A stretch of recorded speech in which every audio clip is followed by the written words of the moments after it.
This episode of The Hirsh Show is brought to you by Knack Bags, the best backpacks for working from anywhere.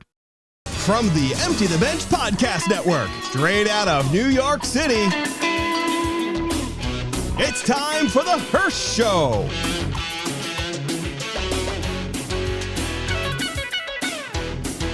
He's back and better than ever. And on today's show, from Nick Arcade, Phil Moore. With your host, Kyle Hirshon. And now, here's Hirsh. All right, ladies and gentlemen, welcome to The Hirsh Show. So excited to have you all here. Hope you had a great weekend. April's coming up this week. I mean, we're getting ready for springtime.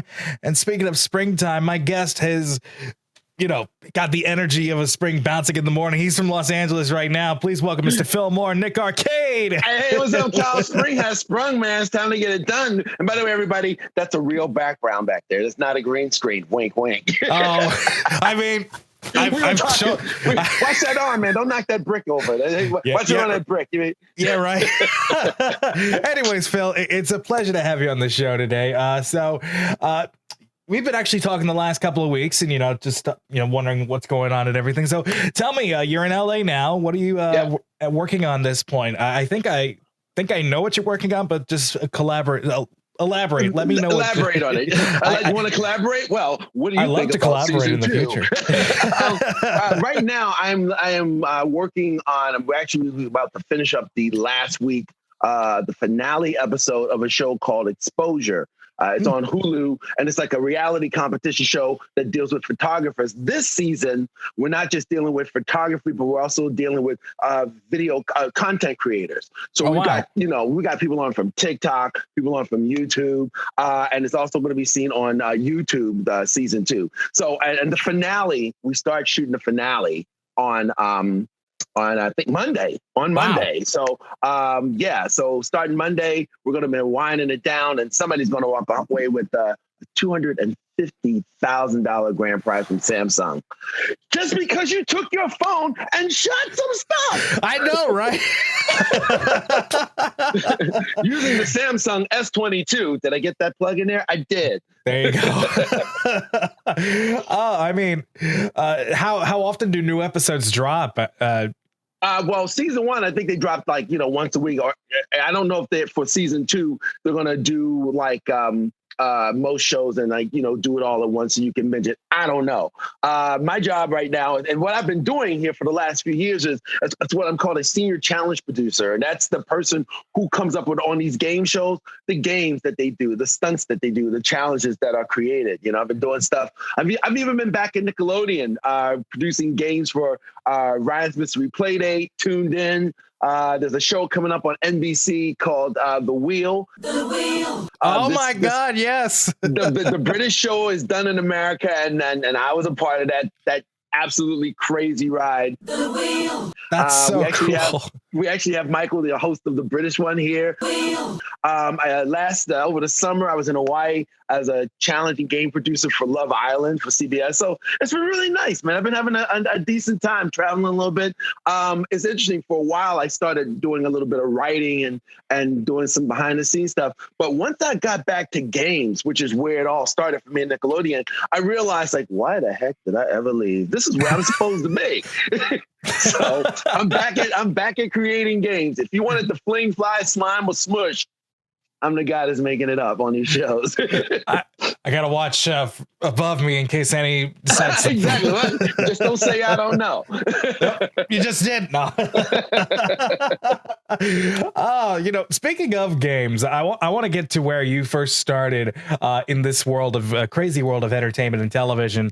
Obviously, you started off as a stand-up comic before breaking into this business. You were doing stuff for a little show on MTV called Remote Control. Oh, gosh, Remote Control. It's funny because I was just hanging out with a couple of guys that were stage managers and worked in production on that show. Yeah, MTV, hosted by the late, great Ken Ober, co-starred Colin Quinn, who went on to MTV. Is where I met Adam Sandler, who appeared as a character called Stickpin. Dennis Leary would pop in every now and then. It was like we were all just trying to like make our way and, you know, get into the business. I jumped onto that show because, you know, I was living in Florida at the time. I'm from Baltimore. I'm from Baltimore. There you go, Baltimore. But I was in Florida, and at the time I was married, and being a stand-up comic, you travel a lot. But I was about to become a dad, so I wanted to get off the road and be home for my wife and the upcoming baby. So while I was doing my stand-up traveling around, I met with some folks in New York at Viacom. Put in my resume, just said, hey, if anything comes up. And then they reached out to me and said, we're going to be shooting MTV doing spring break down in Florida. And they're trying to, see if they can save on bringing everybody from New York down. So they're trying to see if there's any locals that they could hire to do the job. So I got a gig there doing audience warm-up, which is basically doing your stand-up act, except you go home to your house every single night instead of a Motel 6 in the middle of Bent Toenail, Iowa. So, right. So that's really how I got into TV, because up until that point, I had just done stand-up. I'd done a couple of specials on I'd done stand-up on a couple of specials on TV, but it was small cable things. But when I got to get remote control, it was like, okay, great. I can work in my own backyard and still do stand-up. And that's what got me into television. I went from that.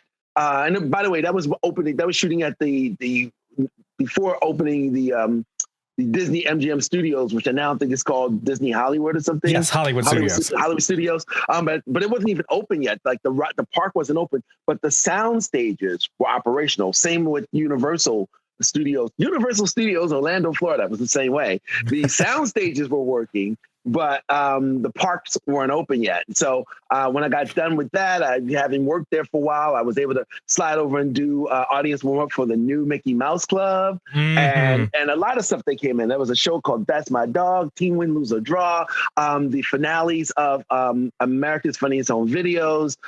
Just if it came there and it was family friendly and they needed a warm-up person, that was the thing. Like, I have a lot of great friends that I started out in the business with, Daryl Hammond, Tom Rhodes, Billy Gardell. But my act was always kind of PG anyway. And when you have a studio audience that's comprised of kids or families from the theme parks, you kind of have to keep it a certain way. And so being the big kid that I am, I just found that was kind of niche for me. Oh, yeah. I mean, when I would go to any sort of talk show, I mean, I went to my first talk show when I was 9. Uh-huh. Like I went to see the great Regis Philbin. So I got to see him and Kelly Ripa. And actually, no, they didn't have a warm up person. I was wrong. What did I see? No, it was Wheel of Fortune. I saw them when I was 7 years old. 7 years old in Philadelphia. They were doing a taping, and Charlie O'Donnell, the late great Charlie O'Donnell, was the warm-up act. Yeah. And and then eventually, once I started, doing more, because I'm what's called a professional audience member. They got a meme now on YouTube and stuff with people who are professional extras in movies who gain some fame with their over exaggerated expressions, standing behind Tobey Maguire going, "Ooh," your audience version of that. I am that guy. I mean, I know when to clap, I know when to cheer, and I know when to go ooh, ah, and then laugh. So it's like, hey, if I'm in Los Angeles and if you need an audience member or something to cut like canned audio or whatever, call me. So, as I'm getting into this sort of thing, these people, the warm-up acts, I can name me a great one right now. Tom Kelly is a great one. I saw him and met him many times when I was doing a $100,000 Pyramid. I did Straya, Sarah, and Kiki with the Good Morning America. Uh-huh. They bring out so much energy out of the crowd when there's like, oh, it's like 6 a.m. It's so cold, because of course I usually go when it's like in the dead of winter, where it's so cold in New York City. You don't get those summer. See, when I started doing warm up for MTV, it was during their spring break. You see, I was thinking guy. See, I usually go because to me, not many people would go out into You're the crowd. guaranteed to get in. No long lines. Nobody wants to stand outside in the cold to get in line. The line is real short. You're standing in the queue inside, aren't you? There you go. Exactly. And that's how I ended up getting pictures with Ryan Seacrest, Kiki Palmer. You know, getting in early has its privileges. All right. You know what? I take what I said back. You are a thinking man, too. I do it all for the clout. Exactly. So, I mean, about remote control, I mean, obviously, you know, you did a lot of stuff with them, and of course, the great Ken Ober. So you ended up taking your spiel, and somehow somebody saw that at Nickelodeon, and I was warned by Jeff Sutphin a couple of weeks ago. I was warned by Jeff Sutphin a couple of weeks ago. If I mention the words Orlando, Florida, we're going to have a good time. And whatever you do, don't bring up Orlando, Florida, or you need to clear 3 days of your time. Oh, dude. Oh, my gosh. Let me tell you something. Like, Florida gets a bad rap, and I'm not saying that some of it isn't deserved, but I'm one of these cats where no matter what it is that's just going on and the craziness is happening, I will always say Orlando was good to me. I got nothing bad to say. I got nothing bad to say about Orlando. The craziest, most what the hell thing can happen there. And I go, but Orlando was good to me. Yeah, it was. Here's what happened. I was doing this audience warm-up stuff. One of the other shows that I did audience warm-up for was Let's Make a Deal. They brought in Bob Hilton, and then for a while they brought back the original king of Let's Make a Deal, Monty Hall. I was doing the audience warm-up for it, and it was a Dick Clark production. Now, Mr. Clark was always there, but, you know, I'm like low man on a totem pole. I'd never seen him. We had done, I don't know how many episodes, week after week after week, but I'd never, ever seen the man. So, you know, Let's Make a Deal, they have Zonks, you know, like the movie prizes. And on one episode, the stage manager calls me over. I'd done all my bits. Like, you know, you have to get a routine in mind, you know, when you're doing audience warm-up. It's now the big deal. All we're about to do is, like, you know, go to the end of the show. So as you do your bits, you're pacing it, knowing the big deal segment only, like, I do a little bit of warm-up. Then the big deal is all about what's going on. I don't speak at all. And then when it's over with, thank you, folks. Good night. So I did all my bits. And then the stage manager calls me over and says, hey, Phil, while we were setting up for the big deal back there, the last zonk we had, that elephant took a dump on the stage floor. So we need you to stretch while we clean up the elephant feces in the back. I was like, and I looked at him and I just went, I've done all my bits. Oh no! So now I'm like scrambling, and so what I ended up doing, and this was I think was that next level. This is why when people talk about, I try to tell people. I've told my son, I've told my stepdaughters, not like, when you are finding yourself up against something that would seem like an adversity, like really look at what it is you're learning through this. Because on the other side of me almost wanting to panic that I've done all my bits and I've got to stretch was I had to do something. So I started improvising with the audience. And now I've improv with people before and audiences before, but it's always like if you're doing stand-up, 5 minutes of your bit, then get back to your act. Then maybe 5 minutes over here, then get back to your act. I had to stretch for who knew how long. And it was all improv. And so that was a moment that should have been a panic moment for me, but I jumped right into it and somehow just improv with the audience, had them laughing, had them applauding. What I did with them was almost better than the regular shtick that I would do. And from that moment, that's when I got this new level of confidence and started working more and more on this skill of improvisational. But it originally came back from what looked like an adversity for me. You know what I mean? But anyway, so here's what I do. After we do it, the stage manager comes over and goes, okay, Phil, hey, listen, we're all set. But before you tell everybody we're getting back to the show, Dick Clark is standing here in the wings. He wants to say something to the crowd. So this is my first time meeting him. So I can't fanboy out, you know? No. I have to say, ladies and gentlemen, thank you very much for your patience. But before we get going, this show is, as you may or not know, is produced by Dick Clark Productions, and the legend himself is here. And he'd like to say something to you right now. Please put your hands together. Welcome, Mr. Dick Clark. This is my first time meeting the man. Dick Clark comes out. Audience gives him a standing ovation. You do that thing you're supposed to do. You step away, you put the mic behind your back, you let the spotlight stay on the man. Then when he's absorbed enough, he walks over to me. I hand him the mic to walk away. He grabs my wrist and goes, wait a minute, ladies and gentlemen, before we get started, most of the time when something like this happens, we in the control room are panicking, but I've never had as much fun in a crisis situation as I had watching this young man. Please give it up for Fillmore. I was like, he knows my name. He knows my name. That's special. This is the hand of God truth. When I went home that day, I called my agent because I was always happy just doing warm up and stand up. That's it, stand up comedy. I called my agent and I literally told her the whole story I just told you. I said, I want my own show. She goes, oh, let me just call the show fairy. What do you mean you want your own show? I said, start sending me out on auditions for TV shows. I had always been the one where every time they would call me and go, we have a movie shooting here, we have a show that's shooting here, I'm like, I don't mention that. I just want to be a great stand-up. But I went home and I called her and I said, I want my own show. And it's from there that she started sending me out on auditions. And the rest is just typical audition stuff. She sent me out on an audition for Nickelodeon. That's how they found out about me. And I think the thing that kind of made them go, okay, well, check this guy out is because I'd already done what they consider decent work for them on their show Remote Control. Because Nickelodeon and MTV are all Viacom. Yep. It's all one big happy family. So somebody around Viacom knew who I was, somebody who was associated with Nickelodeon. So there you go. Rest of it's history. Yeah.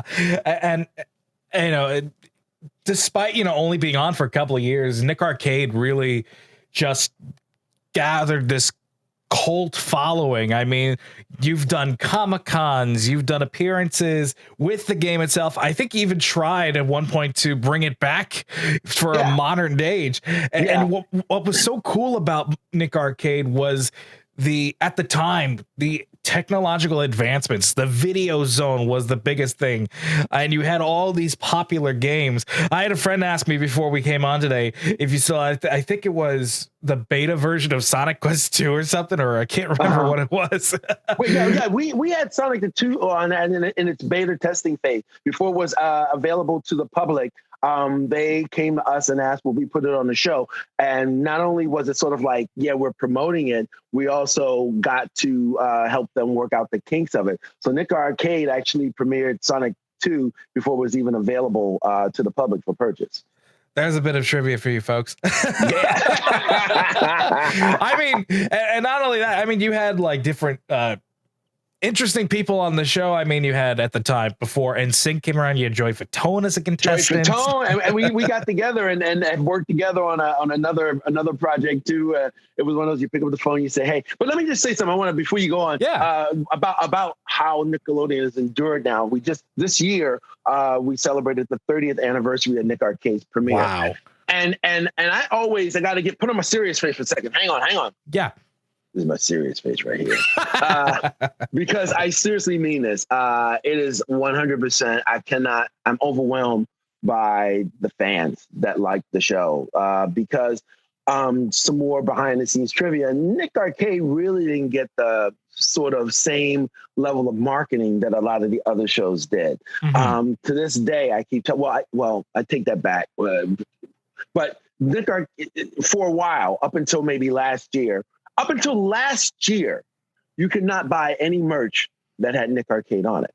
I think they now have a deal with some other T-shirt company or something that now, but you have to think about it. Like, and during all of the 90s and the early 2000s and the 2010s, like, you could not buy any merchandise of any kind that said Nick Arcade. If you had Nick Arcade merch, you either made it yourself or you worked at Nickelodeon and you took some swag home.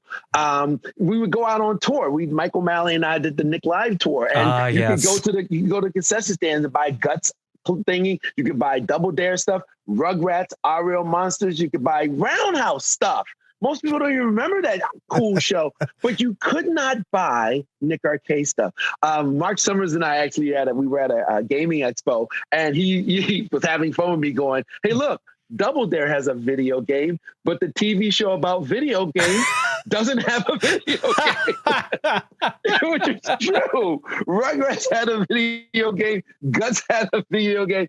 We got such little marketing. As a matter of fact, for one of the cons that I was doing, they were asking me to send them, still pictures of, press pictures from the show. And I said, you can't find any because they were never taken. They went, no, this was a TV show. It's the normal press thing you do. I said, I know. Yeah. There's pictures of Mike and Mo doing like this. There's pictures of Kirk Fogg with Olmec in the background. There's pictures of Summer Sanders with Billy the Answerhead. There's pictures of everybody and, Mark Summers and Robin and Harvey. But there's not one single picture of me not moving.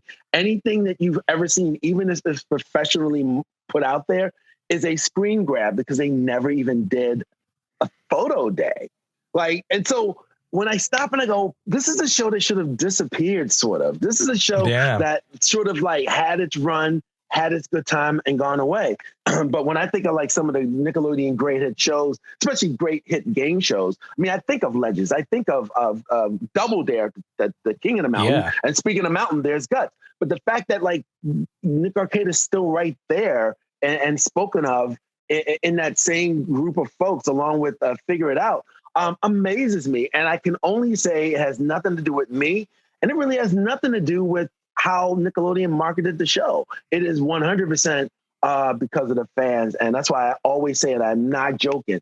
90s Nick fans are the best fans, hands down. I don't care if you're a sports fan. I don't care if you're a movie fan. 90s Nick fans, there's something about them that's unique and is really dope. Absolutely. I mean, so thank you all. Pay attention, Nickelodeon. Oh, did I say something? I mean, there's just something that always fascinated me about these shows. I mean, I was very fortunate enough to meet Mark, of course, Jeff Sutphin. And, I got to know what their experiences were like. And of course, I wasn't really around for the original runs of it all, but of course with Nick Gass, getting me exposed to these shows, I have a much deeper appreciation for the fact that there are people out there that have the passion to show this much love to a show. I mean, it really deserved a Kids' Choice Award, or at least two. It really did. Oh man, wait, look at you. We got the orange blimp there. I wish this was real. It's interesting too. Speaking of Jeff, Jeff was what I call next generation Nick. We were, Mark. When I think of the original 5 game show people, it's Mark, it's Mike, it's Summer, it's Kirk, and myself. That was from all of the 90s. Then the 2000s started, and then Jeff came along, Pick Boy. He did the Figure It Out reboot. And so I remember when I first ran into him, it was kind of hey, here's the new guy. And so my first meeting him was he was doing he was doing Brain Surge. That's what he was doing. He was doing Brain Surge. And I was like, Nickelodeon's doing game shows again. I got to meet this guy, that they picked to now usher in the next wave of Nickelodeon game shows. And so that's how he and I met. And I'm sure he probably told you that when I mentioned Ryan's Mystery Playdate, that's the show that we currently worked on, which again is interesting. People talk about old Nickelodeon versus classic Nickelodeon versus Nickelodeon now. Yes. And I'm beginning to see sort of a blending of old school and new school, because they're getting a lot of us back who, not just because nostalgia, not just that, we're not doing fan service. It was we're still doing this. I got back into doing game shows because game shows is what I love. And I know the brand Nickelodeon, it makes sense. So I'm still doing game shows. It's not just nostalgia junk, It's not I'm not an Easter egg, And the same with Jeff. I mean, if you see Jeff with his kids, you might as well be filming a game show while he's out there running around with his kids. Who better to be in charge of, running a game show on Nickelodeon? The guy who co-created all that, and Keenan and Kel, and he's now the president of Nickelodeon. And of course, Keenan and Kel are co-executive producers of the All That reboot. because they're still doing it. They're still, all that was Kid SNL. Kenan Thompson's on SNL.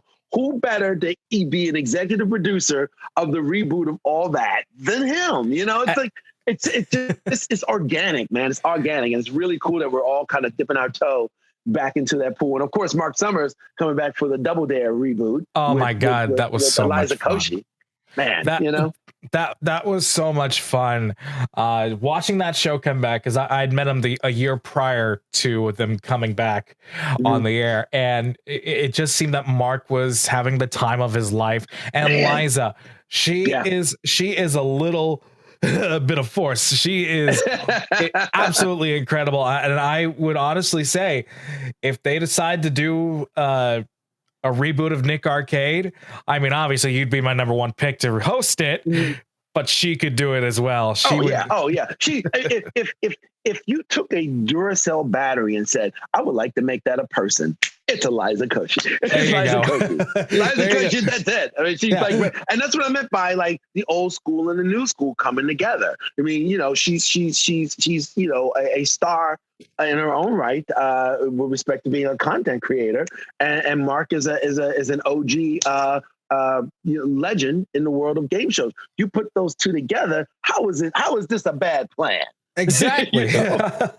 I mean, now, speaking of the transition from a content creator to being on television, I mean, we're seeing that now so many times, different, whether it's through a video game streamer or even somebody doing like tech reviews or something like that. You're seeing all these people that are influencing people to do things that they feel like, oh, maybe I should start doing this. Maybe I should get involved with science, STEM, or even entertainment, or, there are, I think the world of entertainment, I think we're going to be fine once we're all gone. I think we're all going to be fine. I look at it now, and I never, until the world of content creating, became a thing.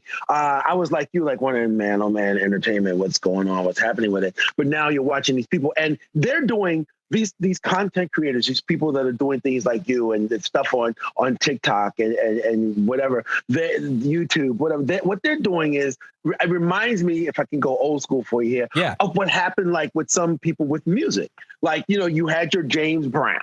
Okay? Yes. And then a young cat from Minneapolis named Prince sees James Brown and said, well, I'm not just going to imitate you, but I'm going to take something that you did and I'm going to take my own originality stuff. And somehow you can see 100% completely original stuff from Prince, but then you also see the flavor and the influence that James Brown had. And this is what I'm saying. You see that with rappers where they will take a song that, for me, I'm stopping and going, oh, that's such and such by the so-and-so in 1979. And they're going, no, it's a new one dropped by this new rapper in 2022, and that's what I'm seeing now is happening in the world with content creators. Somehow they are dipping their toe into some things that they saw that I would call old school or like my generation, but then they're putting their whole unique, like there's some, I'm in the midst of it right now on the show that I am currently producing, Exposure Season 2. It's all about content creators. I come up with a challenge, and in the office, we're thinking about like how we envision it would be and where things we're hoping to see that they would do. And these contestants always exceed everything we were hoping we would end up seeing in the end result. We think, well, hopefully they'll come up with an idea that maybe like this, because that would be entertainment to see. And they come over and go, yeah, how about this? Pow! And that's what content creators are doing today, man. I'm blown away, and I'm happy for them. Man. Look, I'm not trying to do what they do. I'm trying to do my thing. I'm just happy that, like you said, it seems like entertainment is in good hands now. I believe so. Yeah. All right. So what we're going to do right now, we're going to take a quick break for our sponsor, Knack. But when we come back, we're going to talk more about the life and career of Mr. Phil Moore and a show that I thought was very interesting that should get more attention than it really did. A little thing called... I think you're on to something. I think I'm on to something. We'll take a break. We'll be right back. You're on to something. Hey everyone, it's Hirsch. I want to take a few moments of your time to talk about today's sponsor, Knack. If you're like me, I'm constantly on the move, whether it's for business, leisure, or any sort of thing. And because of that, I need to carry my electronics with me. I have a laptop, I have a tablet, of course I've got my cell phone, but I want to tell you about our sponsor, Knack. They have created this beautifully designed bag. And what's really cool about these is that there's no need to choose between style and functionality. These bags are designed for professionals in mind with function, convenience. It doesn't make you look like a student, so that's really nice. With this patented design, Knack is the first backpack that expands. I mean, look at this. I mean, there's so much room in here that you could put anything in here. And it's got a professional appearance to help you look your best, whether you're in the office or you're out in the world. Get a Knack bag today and stop worrying about, the life essentials and stuff, making sure that everything you carry is safe. And if you go to knackbags.com and enter the promo code Hirsh for a limited time, you will get a free gift. This TSA approved lock. Just add the TSA lock to your cart with your bag of purchase. I mean, I got this beautiful olive green. They come in black, they come in blue, tan, gray. So many amazing colors to choose from. Again, go to the website, knackbags.com, enter the promo code Hirsh, and you will get a free TSA approved lock. And now, back to our show. All right, welcome back to the Hirsh Show. Phil Moore is with me today.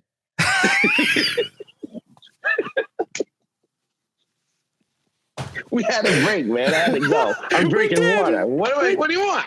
I mean, you're not wrong. I'm honest, man. I'm honest with the people. Nothing else. And that's what I love about you. And by the way, this is another thing too. Yeah, people used to make a mistake when they meet me in person and go, "Oh, he acts like that because he's on TV." No.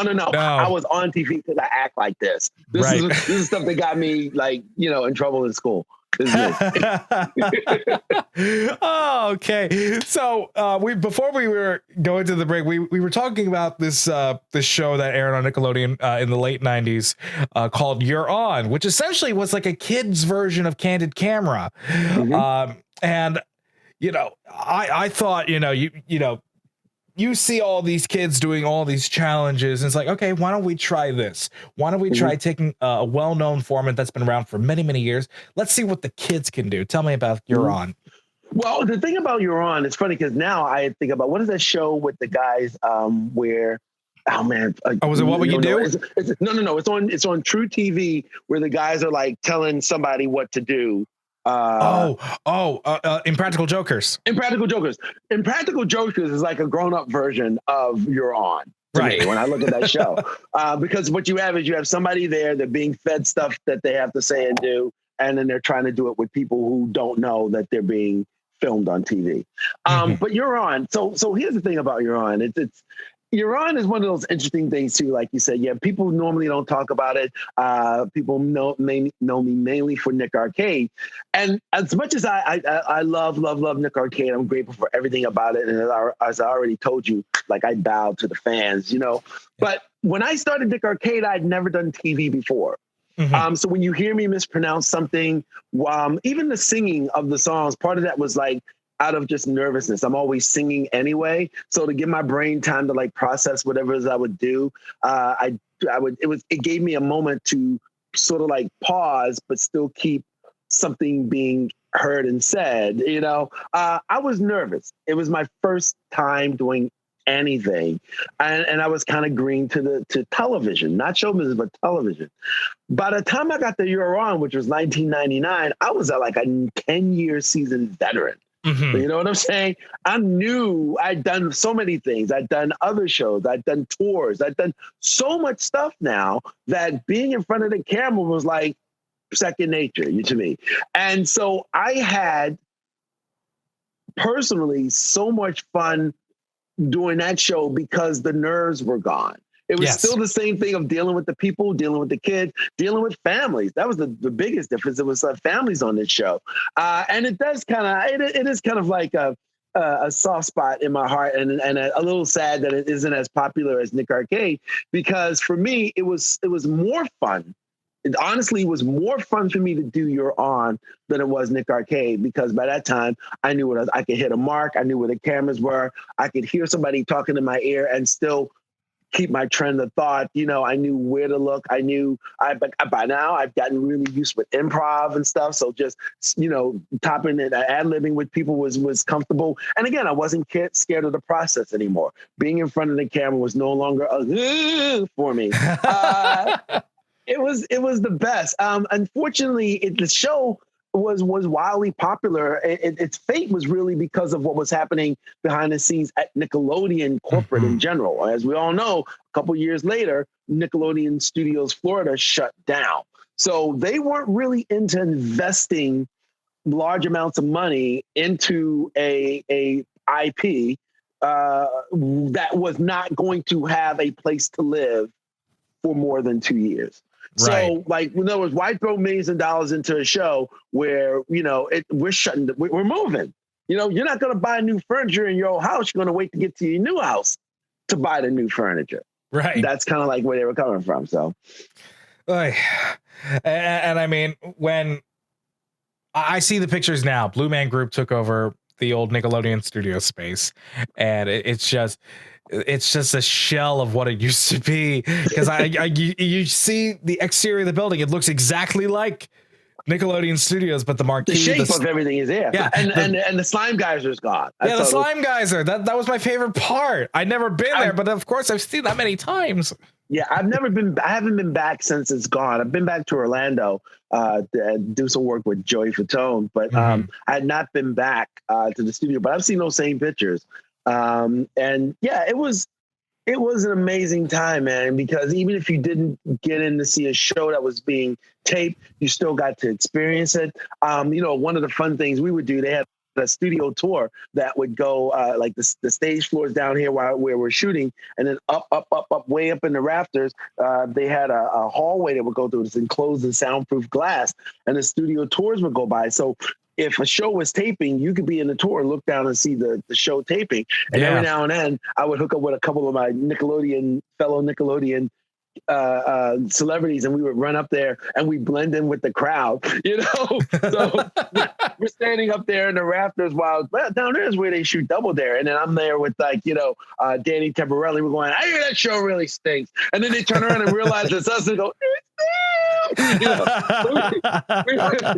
would have fun. It was just an immersive experience, whether or not you got to go to a taping or not. You being a professional audience person, imagine if you went to do a taping of a show and you couldn't get in, but you could still go and immerse yourself in Nickelodeon and see the show taping that you couldn't get in. You'd leave there an hour later after gone through this whole tour thing. You would leave there having watched a few shows being taped, seen some celebrities from the tour, and then maybe gotten slimed in a little area called Game Lab where you could test out and play games too. It was such a great idea. And, for whatever reason, corporately, decisions were made far above our pay grade. And it's gone. But man, what a unique whole situation that was. Nick Studios, Florida. Oh my God. And I mean, I'd love to see it again. I'd love to have, a new Nick Studios. You hear that, people out there in internet land? Put a hashtag on top of the screen, bring Nick Studios back. I don't know. But,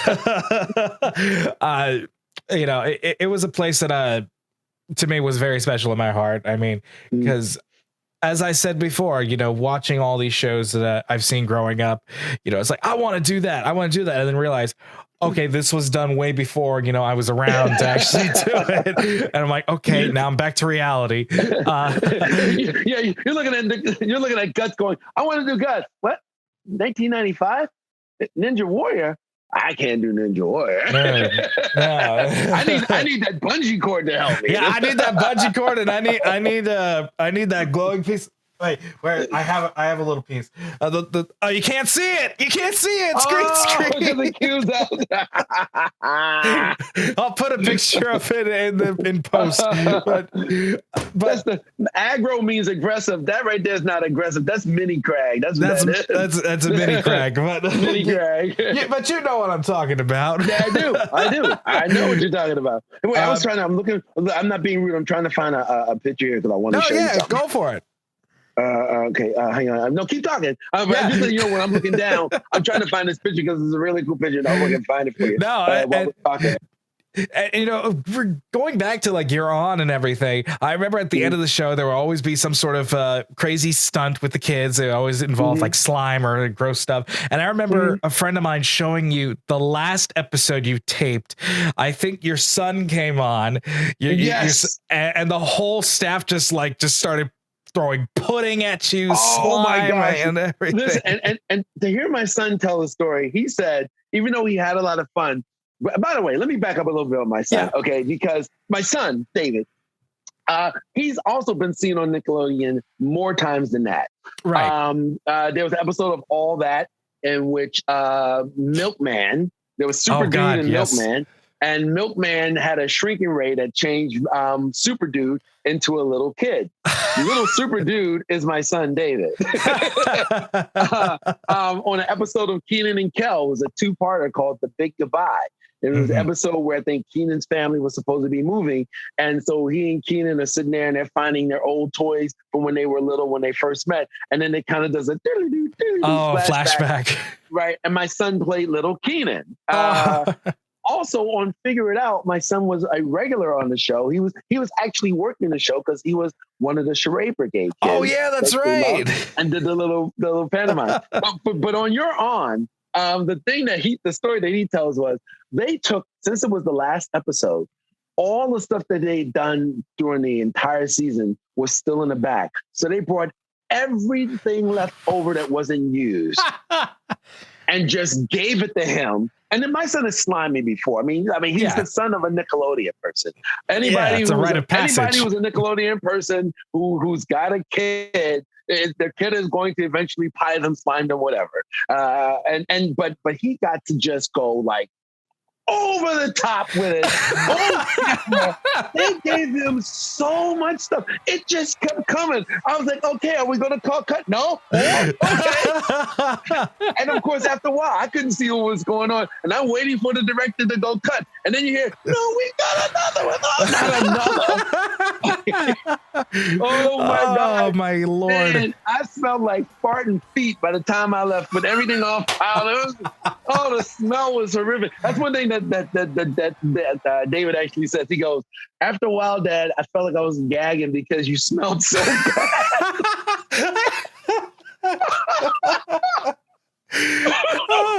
God, I mean, when my friend Lee showed me that clip, I mean, I was like, dude. And of course, it's a TV show, so it's been edited down. Of course. Time. In real life, it kept coming and kept coming and kept coming and kept coming and kept. I mean, it would never, ever, ever stop, man. It was just, oh my gosh, just like the earth took a dump on me. It was so. I mean, they had to dispose of it somehow. Oh my gosh! And like I said, after a while, the mixing of the different things created such a putrid stench that there's a point where David said, yeah, they wanted me to go on, but I kind of looked over at the executive producer who, we knew, he like I said, he grew up not a Nick kid. He grew up almost like corporate Nick in it. And he just looked over and he just kind of looked like, nah, just so bad. Speaking of, here's a picture. I found a picture I wanted to show you. Yeah, sure. When they did the reboot of Double Dare, David and I went out to support Mark and Liza. My son works in the business now, so he'd done a shoot with Liza before, and of course, he's grown up with quote unquote Uncle Mark, and so I found this picture that I had back in the day, and I put these two together. I don't know if you can see it. This is us, 1993. On the set of the original Double Dare in Orlando, and then on the set of the reboot in 2018. Wow. That's just like really cool. It's really come full circle at this point, 25 years later. Oh man. But you know what? Here's what we're going to do. We're not done with you just yet. We'll come back. Well, yeah, we're coming back next week with Mr. Phil Moore. But in the meantime, thanks for tuning into this episode of the Hirsh Show. Next time, we'll speak with Mr. Phil Moore about how he ended up becoming behind the camera, behind the scenes, because this is something that I do for a living as well. So we'll see you next time, Mr. Phil Moore, and for all of you watching and listening, we'll see you next week.